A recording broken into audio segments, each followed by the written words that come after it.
오늘 로마서 10장 14절 15절을 중심으로 설교를 통한 하나님의 구원 계획이라고 하는 제목의 말씀 전하겠습니다. 그런데 설교를 준비하다 보니까 양이 오늘 하루 해서는 다 안 될 것 같더라고요. 그래서 오늘 다 하게 되면 제가 한 1시간 반은 할 것 같아가지고 제가 눈치가 좀 있잖아요.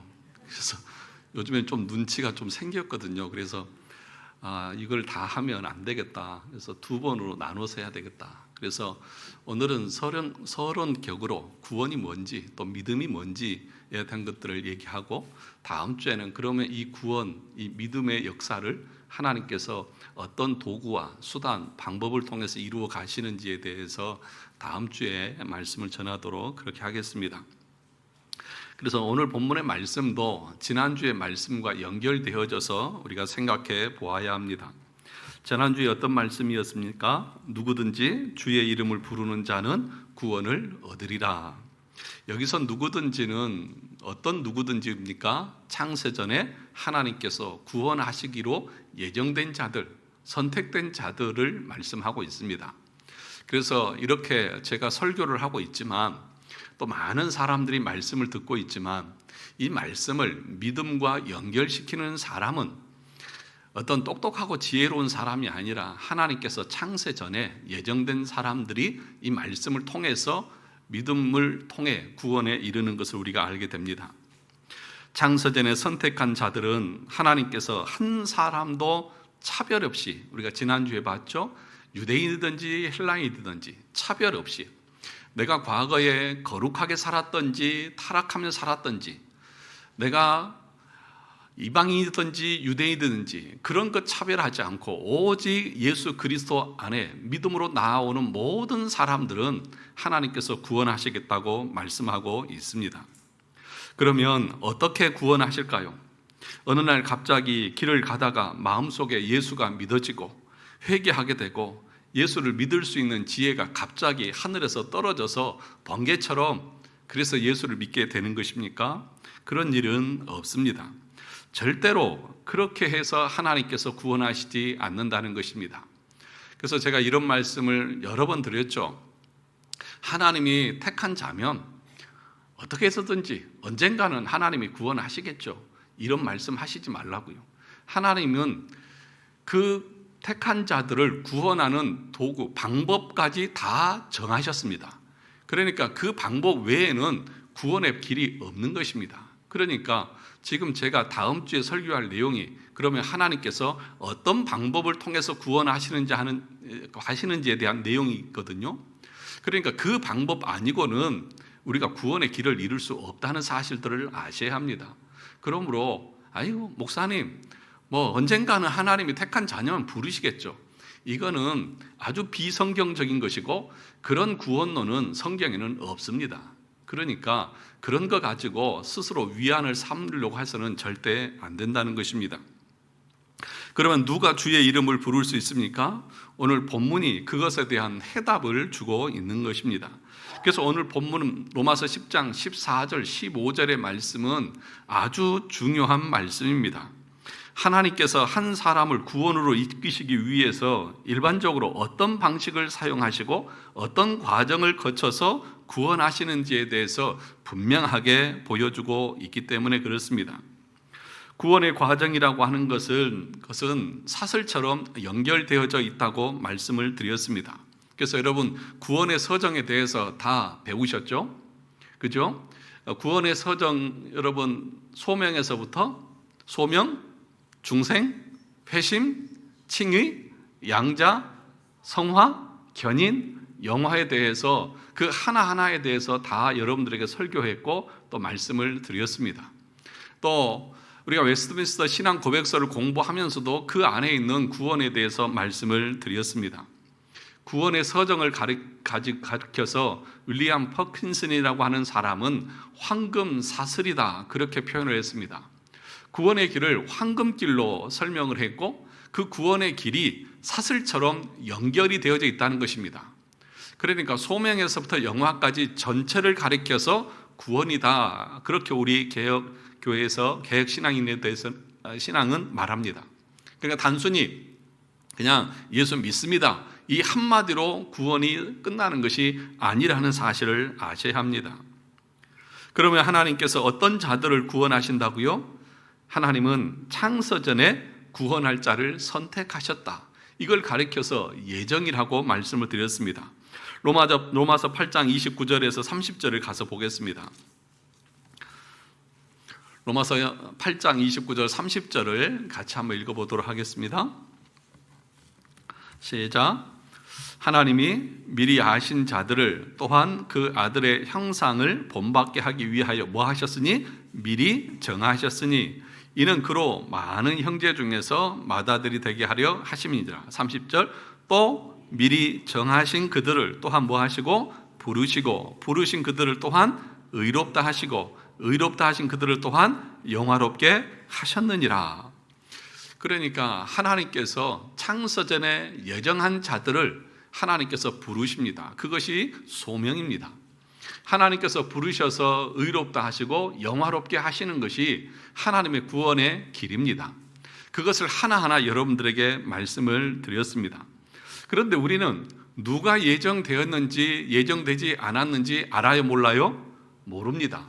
창세 전에 하나님께서 하나님의 기쁘신 뜻대로 하신 것이기 때문에 우리는 알지 못합니다. 그러면 우리가 어렴풋이 어떻게 할 수 있습니까? 복음을 전했을 때에, 말씀을 전했을 때에 하나님께서 택한 자들은 그 말씀을 수용하고 받아들이고 믿음과 결부시켜서 회심의 역사를 이룰 것이라고 말씀해 주셨으니까 그 말씀을 기쁨으로 받는 자들을 보면서 아, 저 사람이 창세전에 예정된 사람이구나 라고 하는 것을 우리가 알게 됩니다. 그것을 우리가 어떻게 아느냐 하면 여러분 전도해보면 알지 않습니까? 똑같은 말씀을 전하는데 어떤 사람들은 손사래를 치면서 그런 소리 하려면 나에게 오지도 말라고 말하는 그런 사람들이 있습니다. 또 어떤 사람들은 기쁨으로 그 말씀을 받는 사람들도 있는 것을 보면 분명히 하나님께서 예정한 영혼들이 있다는 것을 우리는 알 수 있는 것입니다. 사랑하는 성도 여러분, 우리는 구원을 이렇게 설명할 수 있습니다. 우리는 구원 받았습니까? 구원 받지 못했습니까? 여러분 구원 받으셨어요? 예수 믿으면 구원 받는다고 말했지 않습니까? 예수 믿으시죠? 그럼 우리 구원 받았잖아요. 근데 그 구원이 완성이 되어졌습니까? 아니죠. 아직 완성되지 않았습니다. 그래서 이것을 이미와 아직 사이 그렇게 표현합니다. 우리는 이미 구원을 받았습니다. 그런데 그 구원이 아직 완성되지 않았어요. 언제 완성됩니까? 우리가 죽고 예수 그리스도께서 재림하셔서 우리의 육체와 영혼이 결합되어져서 새하늘과 새 땅에서 우리 주님과 함께 사는 그 시간에 우리의 구원이 완결이 되는 것입니다. 그러므로 이미 구원을 받았지만 아직 우리의 구원은 완성되지 않은 상태로 사슬처럼 연결되어져서 살아갑니다. 그 어느 순간까지요? 영화에 들어가는 그 순간까지 믿음으로 의롭게 된 사람들은 거룩을 향해서 성화된 삶을 살고 고난 가운데서도 굳게 인내하면서 마지막 죽음을 맞이하는 것이죠. 그래서 여러분, 저와 여러분들이 정말 참으로 구원받은 사람인지 아닌지를 우리가 어떻게 짐작해 볼 수 있느냐 하면 가면 갈수록 성화되어져 간다고 말합니다. 예수 믿어도 우리 안에 죄가 있고 부패함들이 있습니다. 그래서 예수 믿어도 우리가 죄를 짓습니다. 또 죄에 넘어지기도 하고 때로는 죄를 좋아하기도 합니다. 그래서 처음 예수 믿을 때는 실패하고 넘어지고 신앙을 생활을 하는지 안 하는 사람인지 잘 구별이 안 갑니다. 그런데 그것이 10년이 되고 20년이 되고 30년이 되고 그리고 마지막 죽음에 이를 때에는 이 웨스트민스터 신앙고백서에서 뭐라고 말했냐 하면 점점점 하나님께서 주시는 은혜로 말미암아 성령의 은혜로 말미암아 그 죄를 이기고 믿음으로 견고하게 서 가는 것을 말합니다. 그러므로 저와 여러분들이 이제 주님 앞에 설 날이 다가왔다고 하면 우리 인간의 마음의 그 소욕과 욕심들은 이제는 점점점 사라져가야 맞는 것이고 하나님을 향한 그 소망과 사모함과 하나님의 나라에 대한 그 갈망은 더욱더 커져야 되는 것이 맞습니다. 그런데 죽음을 눈앞에 두고도 이 땅에 있는 것을 놓지 못해서 발버둥치고 이 땅에 있는 것을 끝까지 붙들려고 하고 있고 하나님의 나라보다는 내 육신의 쾌락과 즐거움을 위해서 그 끝까지 살아가고 있다고 하면 그 사람이 어떻게 성화되어 가는 사람이라고 말할 수 있고 그 성화가 없다고 하면 어떻게 그 사람을 믿음으로 의롭게 된 사람이라고 우리가 말할 수 있겠습니까? 물론 그 성화의 정도는 사람마다 다 다릅니다. 그러나 그 방향은 맞습니다. 방향은 같아야죠.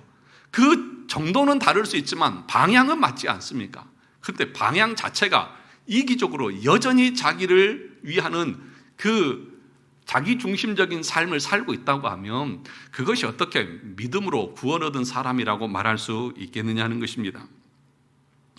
10년을 교회를 다니고 20년을 교회를 다니고 50년을 교회를 다녔는데도 여전히 그러하다고 하면 우리의 믿음을 다시 한번 점검해 보아야 합니다.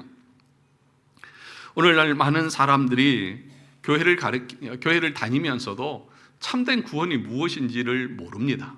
그래서 자신이 진짜 구원의 길에 있는지 없는지도 잘 확신을 못하고 살아가는 사람들이 많이 있습니다.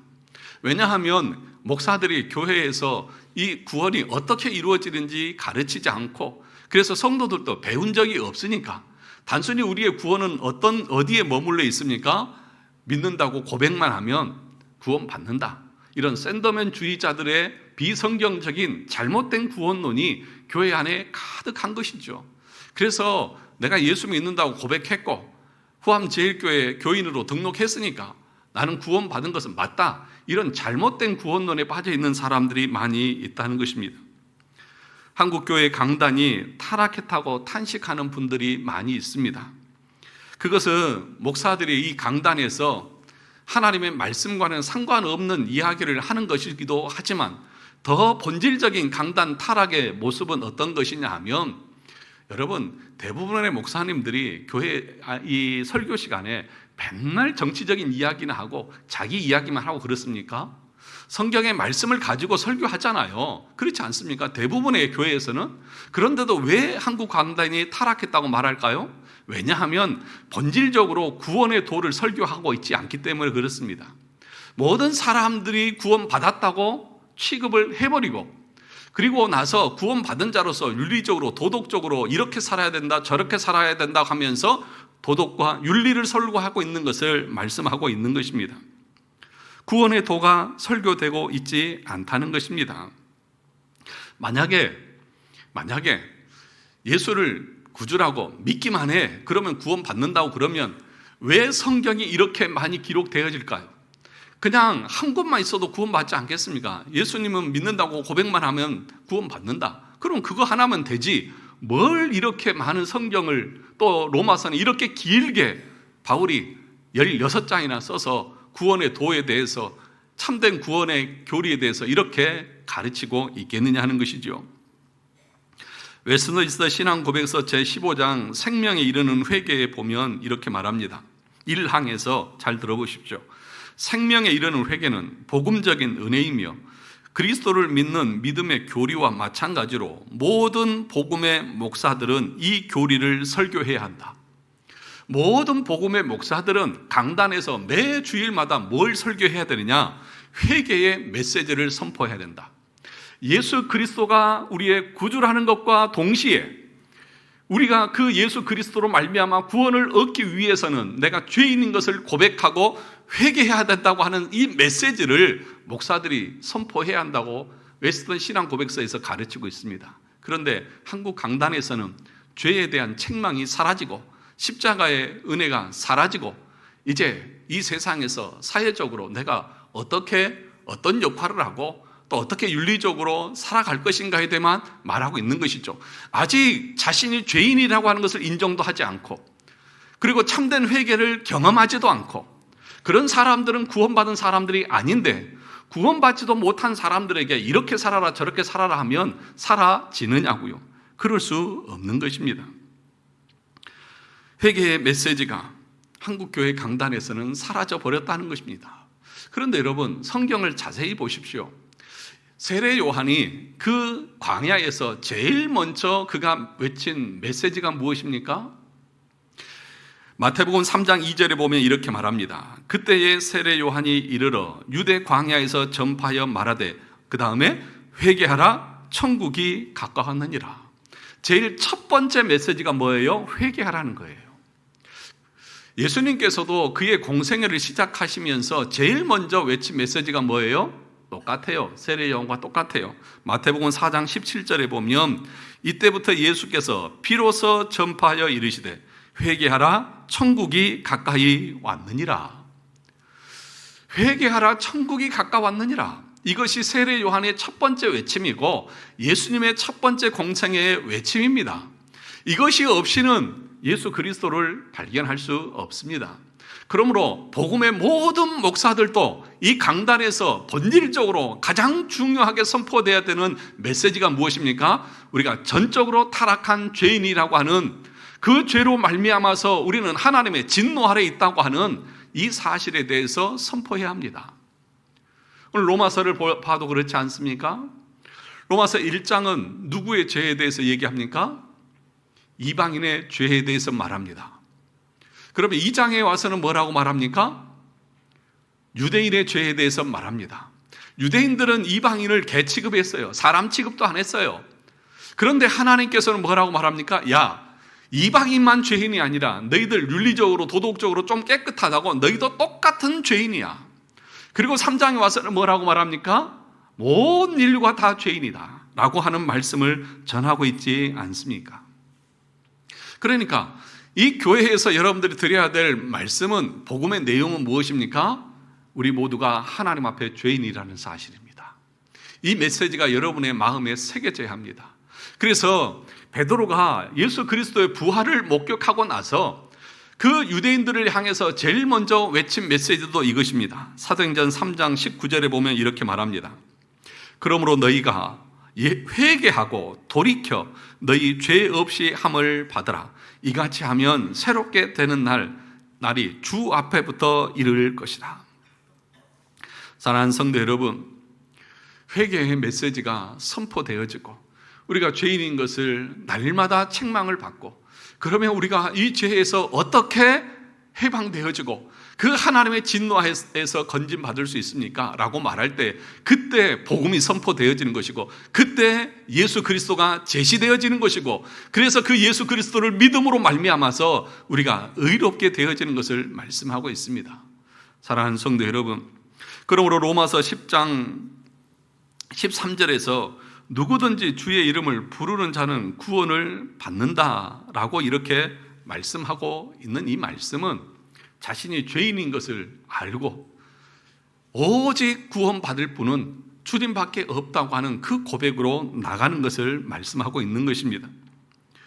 14절도 보면 뭐라고 말합니까? 믿지 아니하는 이를 어찌 부르리요, 그렇게 말합니다. 주의 이름을 부르는다고 하는 그 말의 의미는 뭐예요? 믿는다는 것입니다. 믿는다는 것과 부른다는 것은 같은 의미라고 말할 수 있습니다. 그래서 그러면 믿음의 정의가 뭐냐? 그럼 믿는다고 하는 것이 무엇이냐?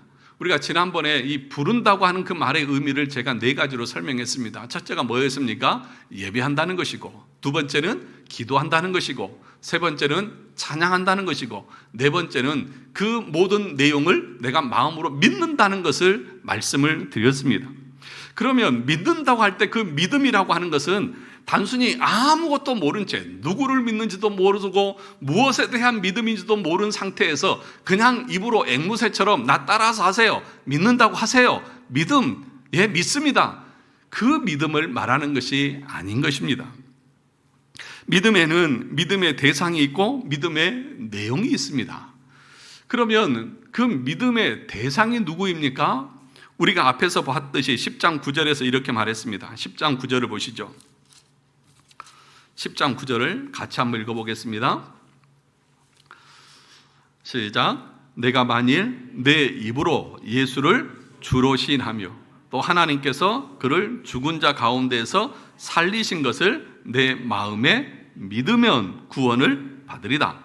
마음에 믿는다고 하는 것은 뭘 말하냐? 예수를 주로 시인하는 것이다. 다시 말하면 내가 믿는 대상이 누구인지에 대한 것을 고백하고 있는 것입니다. 사랑하는 성도 여러분, 예수 그리스도가 누구이십니까? 그분이 누구인지에 대한 것을 우리가 알아야 한다는 것입니다. 예수를 주로 고백한다고 하는 것은 그분이 창조 사역에 함께 하신 하나님이심을 고백하는 것입니다. 여러분, 요한복음 1장 1절에서부터 가서 보시죠. 요한복음을 가서 볼까요? 요한복음 1장 1절 보겠습니다.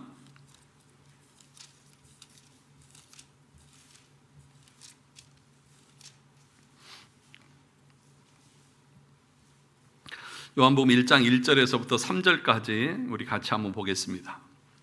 다 성경을 찾으셔서 같이 읽어보겠습니다. 시작. 태초에 말씀이 계시니라. 이 말씀이 하나님과 함께 계셨으니 이 말씀은 곧 하나님이시니라. 그가 태초에 하나님과 함께 계셨고 만물이 그로 말미암아 지은 바 되었으니 지은 것이 하나도 그가 없이는 된 것이 없느니라. 여기서 말씀은 누구를 말하는 것입니까? 예수 그리스도. 그런데 예수 그리스도를 가리켜서 1절 마지막에서는 뭐라고 말합니까? 이 말씀은 곧 하나님이시다. 그러니까 예수 그리스도는 누구라는 거예요? 하나님이시다. 그러면서 뭐라고 말합니까? 그가 태초에 누구와 함께 계셨다? 하나님과 함께 계셨다. 여기서 그는 누구예요? 예수 그리스도, 성자 예수 그리스도. 그러면 여기서 그 다음에 하나님과 함께 있었다는 건 그 하나님 누구예요? 성부 하나님. 그러니까 성자와 성부 삼위일체 하나님께서 이 모든 천지 만물을 함께 창조하셨다. 삼위일체로서의 예수 그리스도를 말씀하고 있는 것이죠. 왜 우리가 삼위일체 교리를 알아야 됩니까? 왜요? 우리가 지난주 수요일 날 삼위일체에 대해서 마무리를 했습니다. 기독교 강요 1권 13장 1항에서부터 29항까지가 삼위일체에 관련된 내용입니다. 삼위일체를 우리가 알아야 예수 그리스도가 누구인지 아는 것이죠. 예수 그리스도를 주로 고백한다고 하는 것은 모든 것의 창조주가 예수 그리스도라고 하는 것들을 고백하는 것이고, 그렇다고 하면 그 고백 속에는 뭐가 담겨 있는 것입니까? 내가 지금 살아가고 있는 이 모든 날, 내가 소유하고 있는 물질, 내 자녀, 내 모든 것이 그 주인이 누구라는 거예요? 예수 그리스도께서 이 모든 것의 주인이라고 하는 것을 고백하는 것과 같은 것입니다. 사도 바울은 자신을 소개할 때에 어떻게 소개하냐면 로마서 1장 1절에서 이렇게 말합니다. 로마서 1장 1절을 보시죠.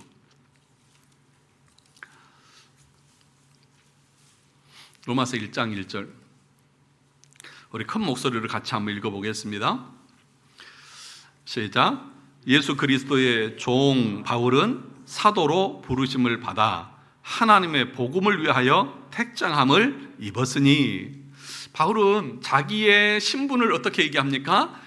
예수 그리스도의 종. 예수 그리스도의 종이에요. 그러면 자신의 주인은 누구예요? 예수 그리스도요. 그러면 다시 여러분들에게 묻겠습니다. 여러분들은 누굽니까? 여러분의 인생의 주인은 누구입니까? 정말이십니까? 여러분의 모든 것은 누가 주셨습니까? 주님이 주신 것이 맞습니까? 입으로는 주셨다고 말하면서도 실질적으로는 그렇지 않습니다. 여기서 사도로 부르심을 받았다. 이 사도라고 하는 말은 보냄을 받은 자라고 하는 뜻입니다. 그러니까 보냄을 받은 종은 누구의 말을 전하는 것입니까? 자기 말을 하는 것입니까? 아니면 주인이 자기에게 맡겨서 전하라고 하는 내용을 전하는 것입니까? 주인의 말대로 하는 것이죠. 주인이 뜻대로 하는 것이죠. 주인이 명한 대로 순종하는 것이 보냄받은 자의 사명이잖아요. 그러면 우리의 주인이 예수 그리스도시고 하나님께서 우리를 사도로 부르셨다고 하면, 사도는 아니지만 우리를 하나님의 자녀로 부르셨다고 하면 우리는 우리가 가지고 있는 시간과 물질과 그 모든 것을 통해서 하나님의 뜻대로 사용할 줄 알아야 되고 그 뜻대로 순종하면서 나가야 되는 것이 구원받은 하나님의 백성의 삶의 모습 아니겠습니까? 그렇지 않습니까? 예수 그리스도를 주로 고백한다고 하는 것은 그분은 모든 것을 창조하신 창조주시다. 내 모든 것의 소유권은 그분에게 있고 나는 그분의 사명을 나에게 맡기셔서 주님의 나라를 위해서 나를 보내셨다. 그러면 내 시간과 물질과 내 모든 것들을 통해서 하나님의 나라를 위한 순종과 그 뜻대로 사용하는 것이 종의 의무고 책임이지 않느냐는 것입니다. 그런데 우리의 모습은 어떠합니까? 정말 하나님의 뜻대로 순종하면서 보냄 받은 자의 그 모습으로 내가 살고 있습니까? 이 모든 것의 주인이 주님이신 것을 인정하고 있느냐 하는 것입니다. 교회에 와서는 다 인정한다고 그러죠. 예수 믿습니까? 그러면 예. 여러분의 모든 것의 주인이 주님이신 걸 믿습니까? 예. 그리고 돌아가서는 자기가 주인인 것처럼 자기 마음대로 살아가는 거죠. 이걸 가리켜서 무엇이라고 말하냐면 니고데모주의자들이라고 표현을 합니다. 니고데모주의자들. 니고데모가 누구예요? 요한복음 3장에 보면 밤에 이 니고데모가 예수님에게 와서 어떻게 해야 우리가 영생을 얻을 수 있냐고 묻잖아요. 그래서 밤에는 예수님을 찾아와요. 그리고 낮에는 나가서 뭐 해요? 예수 믿지 않는 사람처럼 살아가요. 이게 이중적인 거죠. 교회에 와서는 예수 믿는다고 말하고 밖에 나가서는 자기가 주인인 것처럼 자기 마음대로 살아요. 이런 사람들을 가리켜서 신학적으로 니고데모주의자들, 교회 안에 니고데모주의자들이 많이 있어요. 그런데 여러분, 종교개혁 시대에 이 네덜란드 사람들, 그러니까 그 중세 시대에는요, 나라 자체가 카톨릭이에요. 그런데 개혁신앙인들은 카톨릭에서 드리는 그 미사는 우상숭배라고 그렇게 알고 있습니다. 그런데 그 미사에 참여하지 않으면 죽임을 당할 수 있어요. 그러면 이 개혁신앙들의 갈등이 생기잖아요. 어떻게 하면 좋겠느냐? 그러니까 그 네덜란드의 코른 헤르트라고 하는 사람이 뭐라고 말했냐면, 야, 무엇이 중요하냐? 마음의 중심이 중요한 것이지 우리가 겉으로 드러나는 건 별로 중요하지 않아. 그냥 미사에 참석해. 그냥 그거 별로 중요한 거 아니잖아. 그냥 네 마음으로 예수를 참되게 믿기만 하면 되는 거 아니냐? 그렇게 말하니까 이게 얼마나 위로가 됩니까? 그렇지. 그러면 만약에 미사를 참여하지 않으면 죽임을 당할 수도 있는데 목숨은 살아야 될 거 아니에요. 그런데 나는 진짜 예수를 믿어요. 그러니까 그렇게 가르친 거예요. 그런데도 이 사람들이 칼빈에게 서신을 보내서 칼빈에게 물어본 것입니다. 이게 맞습니까? 이렇게 해도 됩니까? 우리가 미사에 참석은 하더라도 내 마음은 예수 그리스도를 참으로 믿으니까 거기에 참여해도 별 문제가 없는 것입니까? 라고 말하자 칼빈이 뭐라고 답장을 보냈냐? 참된 믿음은 우리의 마음의 고백뿐만 아니라 외적으로도 공적으로 분명하게 드러나고 증거되어야 그것이 참된 믿음입니다 라고 말했어요. 그러니까 여러분, 그런 사람들 있잖아요. 내가 지금 이렇게 살아도 내 마음은 예수 믿어요. 전도하다 보면 그런 사람도 많이 만나거든요. 내가 교회는 안 나가도 내가 예수는 믿습니다. 거짓말하지 말라고 그랬어요. 그건 거짓말입니다. 그러면 저와 여러분들도 한번 생각해 보시자고요. 내가 주일날 교회는 나와서 예배는 드리지만 내 일주일의 모든 삶의 주인은 나인 것처럼 하나님의 뜻과는 상관없이 교회 와서는 예수를 주여 주여 하면서도 밖에 나가서는 그 주님의 뜻과는 상관없이 살아가는 우리의 믿음이 참이라고 고백할 수 있느냐 하는 것입니다.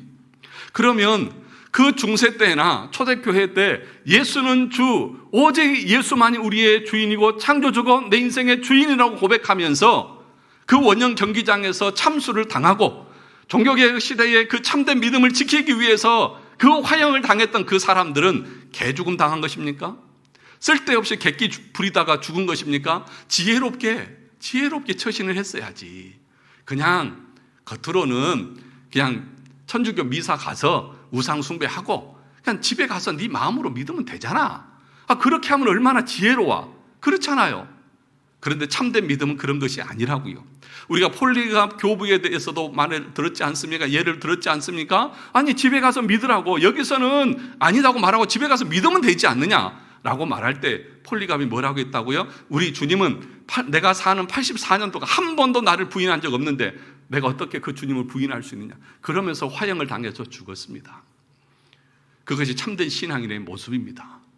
그런데 우리를 이 성경의 구원론에 비추어서 내 믿음과 신앙을 점검해 보면 우리의 모습은 얼마나 엉터리입니까? 그러면서도 내가 구원받았다고 생각하면서 살아가는 우리의 무지가 얼마나 크냐는 것입니다. 그러면 구원받은 신자는 주님을 주인으로 인정하며 살 때 어떻게 살아가는 것입니까? 그것을 성경에서 우리에게 가르쳐 준 것이 뭐냐 하면 도덕법이라고도 말하는 뭐가 있어요? 도덕법이 뭐가 있습니까? 10계명. 그 10계명은 뭐냐? 구원받은 참된 신자들이 하나님 앞에서 어떻게 살아가야 되는지에 대해서 가르쳐 주는 것이 십계명입니다. 그러므로 십계명 오늘날 지켜야 됩니까? 안 지켜야 됩니까? 아니죠. 구약의 법이니까 안 지켜도 되죠. 왜 그걸 모르세요? 지금 또 헷갈리시는 분이 계시네. 제가 농담하는 거 모르시고 그런가? 또 이러시는 분이 또 계시는 것 같아요.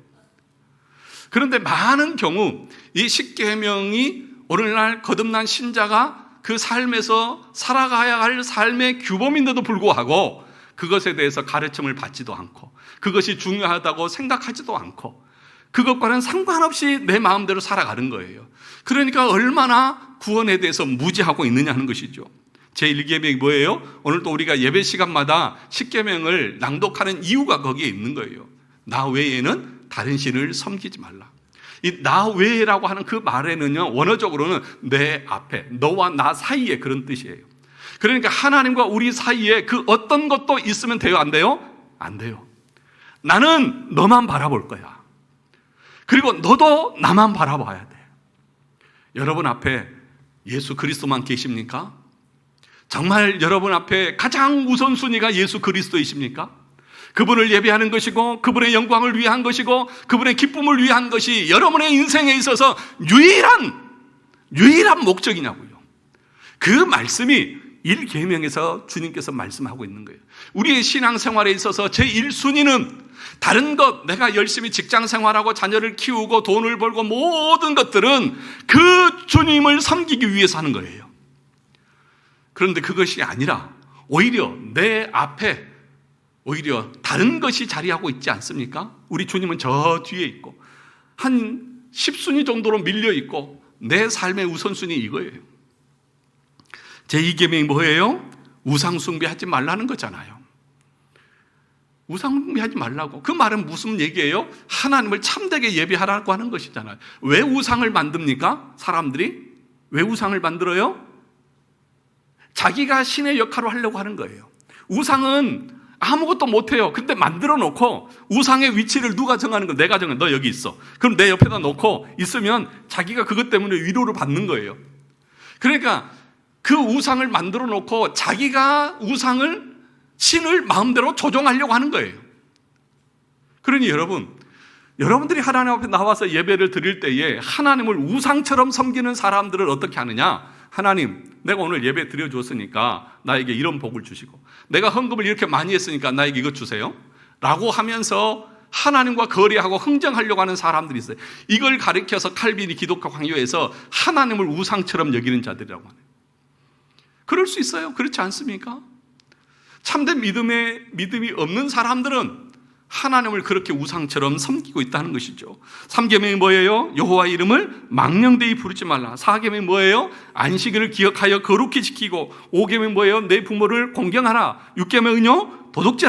살인하지 말고. 7계명 가늠하지 말고. 8계명 도둑질하지 말고. 9계명 거짓 증거하지 말고. 10계명 내 이웃의 집의 것을 탐내지 말라. 이거 오후 예배 시간에 지난주까지 10계명에 대해서 다 여러분들에게 알려드렸습니다. 그러면 이 계명대로 우리가 가르침을 받았으면 그 말씀대로 살아가야 할 의무와 책임이 저희에게 있는 거예요. 왜냐? 이것은 하나님의 말씀이고 하나님의 명령이고 이것이 거듭난 신자의 삶의 태도고 삶의 모습이기 때문에 그런 것입니다. 그런데 이런 걸 안 가르치니까 그것에 대해서 뭘 말하는지를 모르고 자기가 주인인 것처럼 자기 마음대로 규범도 없이 그 틀도 없이 자기 소견에 오른 대로 살아가는 것입니다. 그러면 두 번째로 믿는다는 고백 속에는 주님에 대한 사역에 대한 믿음이 있다고 말씀을 드렸습니다. 첫 번째는 뭐예요? 예수를 주로 고백한다고 하는 것은 그분이 삼위일체 하나님이신 것과 그 모든 것이 주님이 창조하셨다는 것이고 그리고 우리가 그분을 믿는다고 고백한다고 하는 것은 그 모든 것의 주인인 것을 인정하고 고백하고 그분을 위해서 살아가는 것을 말씀하고 그 삶의 원리가 십계명에 담겨 있다고 말씀을 들었습니다. 그러면 그 주님께서 우리를 위해서 하신 사역이 무엇이냐? 그것에 대해서 우리가 한번 살펴보자는 것입니다. 우리는 원래 어떤 사람들입니까? 로마서 1장이나 3장에까지 내용을 보면 우리는 불의한 자들입니다. 그래서 하나님의 진노가 우리 안에 있습니다. 우리는 하나님 앞에 의로워야만 그 심판에서 제외될 수 있습니다. 그런데 죄인은 의를 상실해서 불의한 자입니다. 그러면 그 불의한 자에게 내려진 것은 뭐냐? 하나님의 진노와 심판밖에 없다는 것입니다. 그러면 그 하나님의 진노와 심판에서 건진받기 위해서 우리가 해야 될 일은 뭐냐? 의로워지면 됩니다. 그런데 구약에서 의로워지는 방법을 어떻게 설명하고 있냐면 율법을 다 지키면 의롭다함을 받을 수 있습니다. 그런데 문제는 이 율법을 우리 인간이 다 지킬 수 있느냐는 거죠. 지킬 수 있습니까? 진짜 없습니까? 없죠. 오늘 우리가 이제 오후에 배워야 될 말씀 중에 하나도 그런 내용이거든요. 우리는 십계명을 다 배웠는데 그러면 그 십계명 우리가 다 지킬 수 있습니까?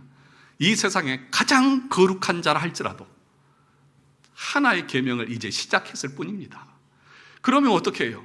우리가 의롭다함을 받을 수 없으면 하나님의 진노가 내 머리 위에 지금 쏟아지기 일보 직전이고 그 하나님의 심판이 내려지기 일보 직전인데 어떻게 하냐는 것이죠.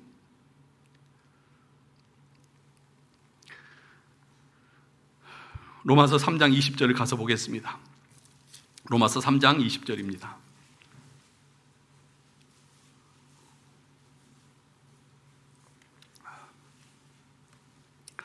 로마서 3장 20절 같이 읽어보겠습니다. 시작. 그러므로 율법의 행위로 그의 앞에 의롭다 하심을 얻을 육체가 없나니 율법으로는 죄를 깨달음이니라. 그 율법을 우리가 배우고 그 율법대로 살려고 하면 할수록 내가 깨닫는 것이 뭐예요? 아, 이 율법을 내가 지킬 수 없구나. 우리의 선행이나 우리의 행위나 우리의 공로로 우리가 의로워질 수 있습니까? 없습니까? 없어요. 절대로 없어요. 갈라디아서 2장 16절에서는 이렇게 말합니다. 사람이 의롭게 되는 것은 율법의 행위로 말미암음이 아니요 오직 예수 그리스도를 믿음으로 말미암는 줄 알므로 우리도 그리스도 예수를 믿나니 이는 우리가 율법의 행위로서가 아니고 그리스도를 믿음으로써 의롭다함을 얻으려 함이라. 율법의 행위로서는 의롭다함을 얻을 육체가 없느니라.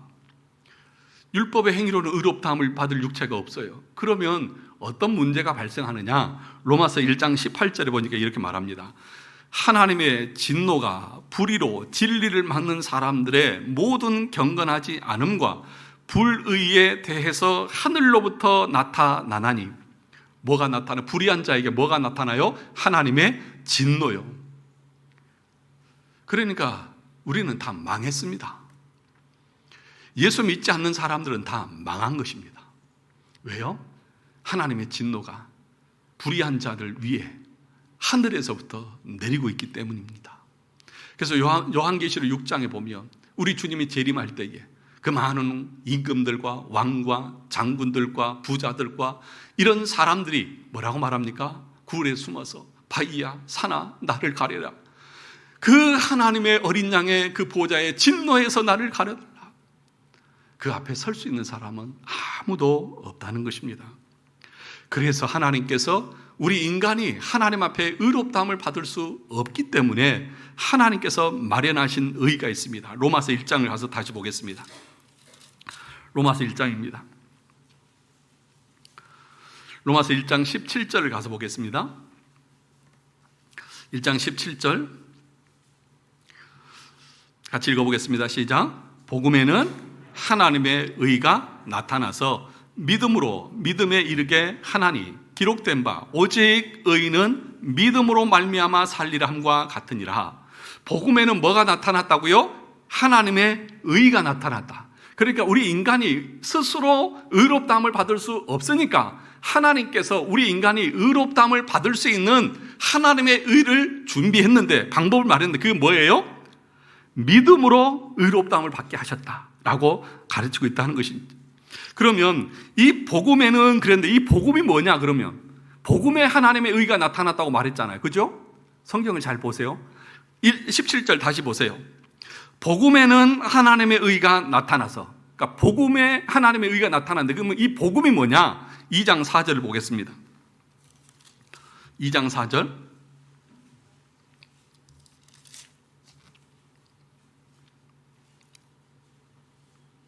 1장 4절이요.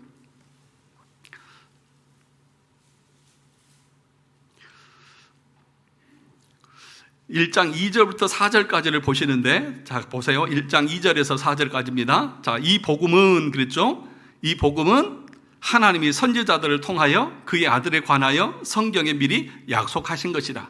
그의 아들에 관하여 말하면 육신으로는 다윗의 혈통에서 나셨고 성결의 영으로는 죽은 자들 가운데서 부활하사 능력으로 하나님의 아들로 선포되셨으니 곧 우리 주 예수 그리스도시니라. 그러니까 2절 제일 마지막 복음은, 그 다음에 하나님, 거기서부터 그 다음에 곧 그 앞에까지는 솔직히 말하면 없어도 말이 돼요. 그러니까 뭐예요? 복음은 곧 우리 주 예수 그리스도시니라. 다시 말하면 하나님이 마련하신 우리를 의롭게 하시는 방법이 뭐냐? 예수 그리스도를 통해서 우리를 의롭다 하기를 하나님이 기뻐하셨다. 그러므로 이 예수 그리스도를 믿음으로 말미암아 우리는 산다. 그분으로 말미암아 우리는 의롭다함을 받는다. 그렇게 지금 가르치고 있는 거예요. 그런데 그것을 어디서 우리에게 분명하게 구약에서 설명을 해주고 있느냐 하면 레위기 1장에 제사법을 통해서 알려주고 있습니다. 우리 레위기 1장으로 가서 보겠습니다. 레위기 1장입니다.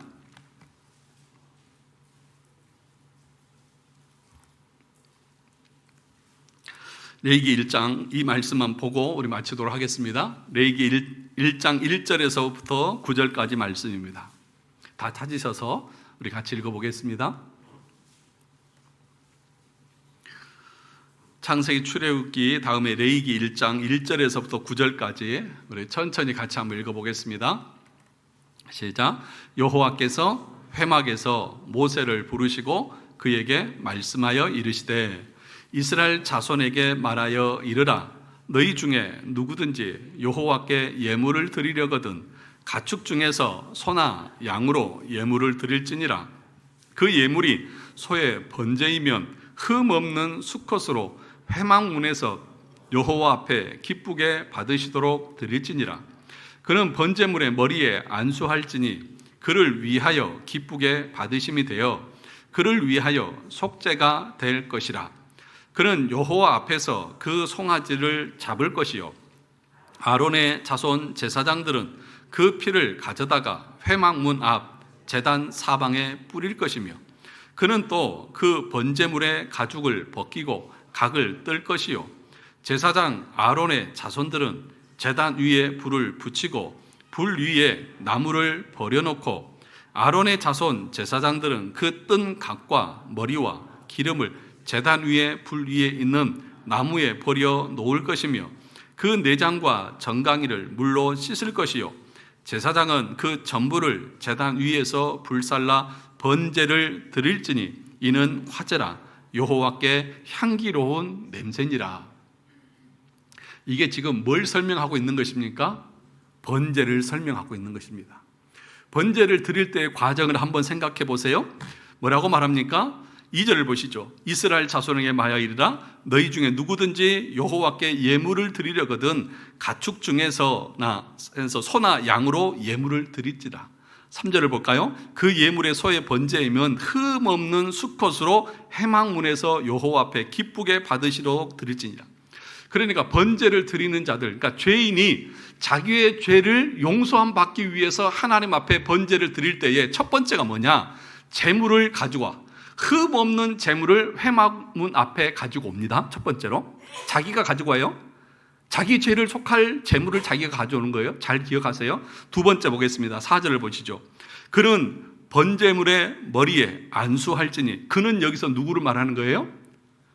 제물을 가져온 사람이요. 자기가 죄가 용서받기 위해서 제물을 가져온 사람이 그 짐승에 자기의 손을 안수를 하는 거예요. 머리 위에 손을 안수를 하는 거예요. 그 의미가 뭐예요?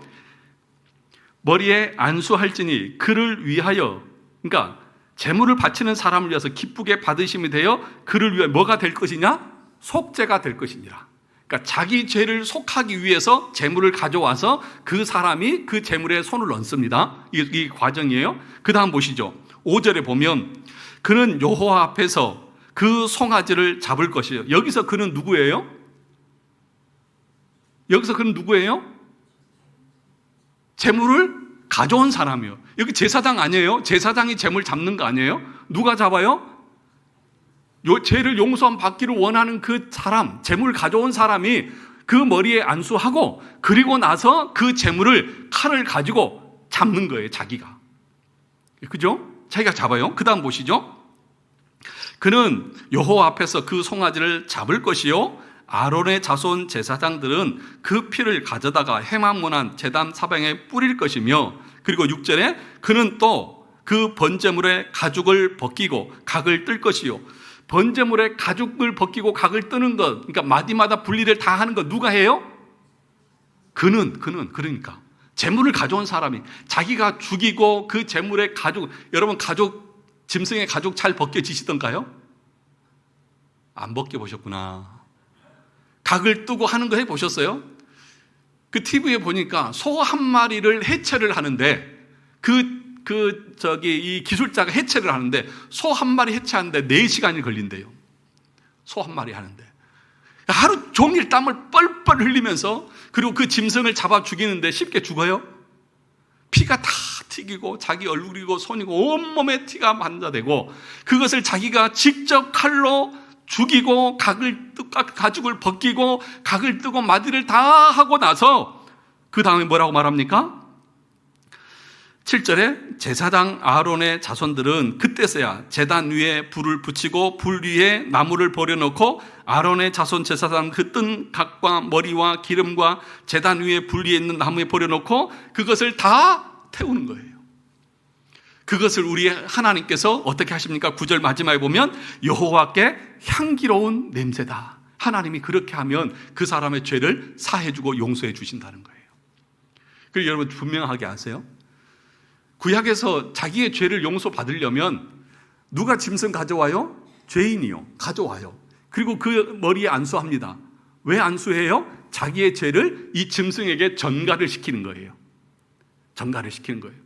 그리고 내가 죽어야 되는데 누가 대신 죽는 거예요? 이 짐승이 대신 죽는 거예요. 그런데 그 짐승을 누가 죽이는 거예요? 자기가 죽이는 거예요. 자기 대신 죽는 그 짐승을 자기가 죽이는 거예요. 그걸 다 불러 태워야 우리 하나님께서 그 사람의 죄가 용서함 받았다고 말하는 거예요.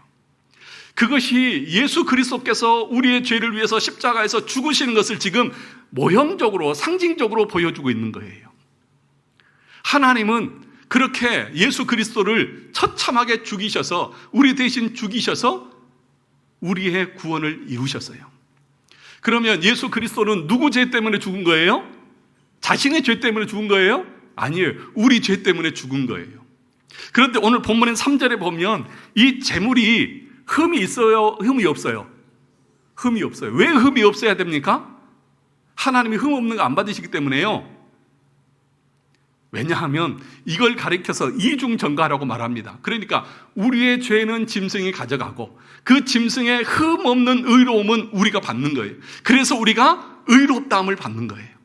왜 짐승에 흠이 없어야 되느냐? 흠이 있으면 의롭다함을 받을 수가 없잖아요. 그래서 히브리서에서도 뭐라고 말했습니까? 예수님은 우리와 똑같은 인간이지만 죄는 있다 없다? 없다. 히브리서 4장 15절에서 예수 그리스도는 죄가 없다.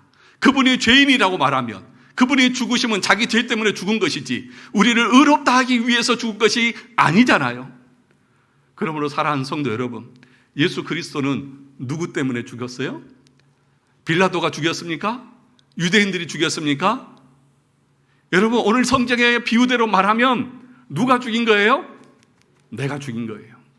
예수 그리스도를 내가 죽인 거예요. 그런데 왜 죽였느냐?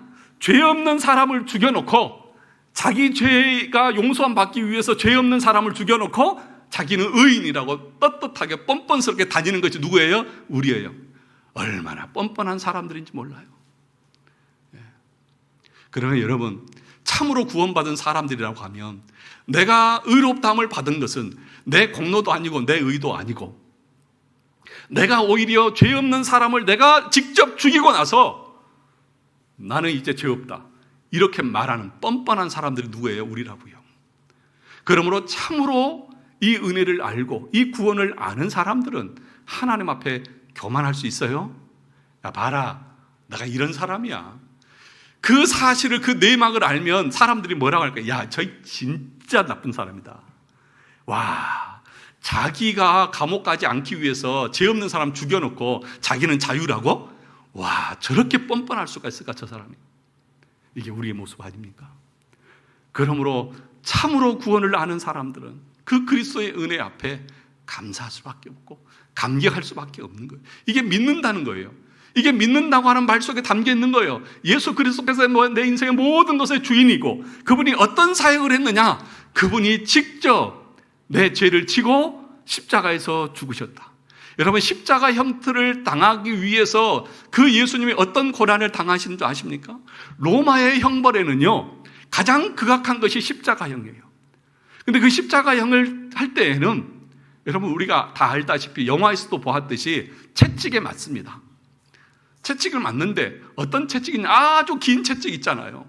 그 채찍 끝에는 납수로 아주 날카롭게 날이 서 있습니다. 그래서 이걸 탁 날리면 몸에 착 달라붙고 그 떨어져 나갑니다. 이런 매를 수도 없이 막아요. 그리고 그 다음에는 엎드리게 해서 작은 채찍 있지 않습니까? 그 끝에도 날카로운 것이 달려있는 것을 탁 찍으면 이 갈비나 이런 등짝에 살이 찢겨서 탁 찍으면 온몸에 살이 터집니다. 그런 상태로 십자가를 지고 자기의 죽을 장소로 가는 것입니다. 이것이 주님이 우리 죄를 지고 고통당하시는 모습이에요. 그것을 누가 했어요? 내가 했어요. 그리고 나서도 자기는 뻔뻔하게 나는 구원받은 자녀다 그러면서 교만하게 자기 마음대로 살아가는 것이, 이것이 어떻게 구원의 내용을 알고 사역의 내용을 안다고 하면 어떻게 우리가 뻔뻔하게 그렇게 자기의 구원을 자랑하면서 살 수 있습니까? 그런데 이 모든 것을 우리 하나님께서 어떻게 주셨다고요? 거저 주셨다고요. 믿음은 에베소서 2장에서 뭐라고 말했습니까? 하나님께서 주신 선물이라고요. 이 모든 것을 내가 감당해야 되는데 우리 하나님께서 선물로 믿음을 주셔서 내가 감당하지 않고도 예수 그리스도께서 행하신 것을 네가 믿기만 하면 이 모든 것을 내게 다 주시겠다. 이것이 우리에게 주시는 하나님의 은혜고 내가 믿는다고 하는 고백의 의미입니다. 이걸 알면 정말 감사하고 정말 위로가 되고 소망을 가지고 내 인생의 모든 것을 그분 앞에 맡기며 살아갈 마음이 어찌 안 생기겠습니까? 저와 여러분 모두에게 이런 은혜가 있기를 주님의 이름으로 축원합니다.